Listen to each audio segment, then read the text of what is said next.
SLBC టన్నెల్లోకి వెళ్లిన rescue team వెనక్కొచ్చింది. సొరంగంలో 12 కిలోమీటర్ల తర్వాత పరిస్థితి పూర్తి ప్రతికూలంగా ఉంది. ముందుకు వెళ్లేందుకు వీలు లేని విధంగా టీబీఎం మిషన్ ఉంది.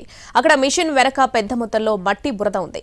మిషన్ కదిలిస్తే పైకప్పు మరోసారి కూలిపోయే ప్రమాదం ఉంది. ఓఎస్ఎస్ ఫర్టిలిటీలో ఇక్కడ ప్రతి అడుగులో ఎక్స్పీరియన్స్ డాక్టర్స్ ఉంటారు. In the good hands of science. Mummy daddy అవ్వాలంటే ఓఎస్ఎస్ కి కాల్ చేయండి. ఎస్ఎల్బీసీ టన్నెల్లో రెస్క్యూ ఆపరేషన్ ముందుకు సాగడం లేదు. సొరంగంలో 12 కిలోమీటర్ల తర్వాత పరిస్థితి దారుణంగా ఉంది. ముందుకు వెళ్లేందుకు వీలు లేని విధంగా మెషిన్ అడ్డంగా పడి ఉంది. దాన్ని కదిలిస్తే పైకప్పు మరోసారి కూలిపోయే ప్రమాదం ఉంది. లోపల శిథిలాలు తొలగిస్తే తప్ప రెస్క్యూ ఆపరేషన్ కంటిన్యూ చేయలేమని ఎన్డీఆర్ఎఫ్ తేల్చి చెప్పింది.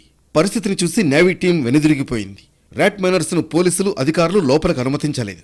లోపల మట్టిని తొలగించేందుకు మినీ జేసీబీని పంపించారు. దాని సాయంతో మట్టిని తవ్వడం వరకు ఓకే, కానీ తవ్విన మట్టిని మళ్లీ అక్కడే పోస్తే రెస్క్యూకి అడ్డంకి అవుతుందని దాన్ని కూడా వెనక్కి రప్పించారు.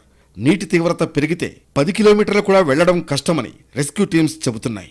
మధ్యాహ్నం డ్రోన్లు, ఎండోస్కోపిక్ కెమెరాలు, వాకీటాకీ సిగ్నల్ పరికరాలను సొరంగం లోపలికి తీసుకువెళ్లాయి. సమయం గడుస్తున్న కొద్దీ సహాయక చర్యలు కఠినంగా మారుతున్నాయి. సొరంగంలో 200 మీటర్ల మేర బురద పేరుకుపోయింది. బురదతో పాటు నీళ్లు నిలిచి ఉండడంతో బృందాలు ముందుకు వెళ్లలేకపోతున్నాయి. విరిగిన టీబీఎం భాగాన్ని బయటకు తీయాలని భావిస్తున్నారు. వాటిని బయటకు తెచ్చే అంశంపై సహాయక బృందాలు మల్లగుల్లాలు పడుతున్నాయి. సొరంగంలో చిక్కుకున్న వారి కుటుంబ సభ్యులు ఘటనాస్థలికి చేరుకుంటున్నారు.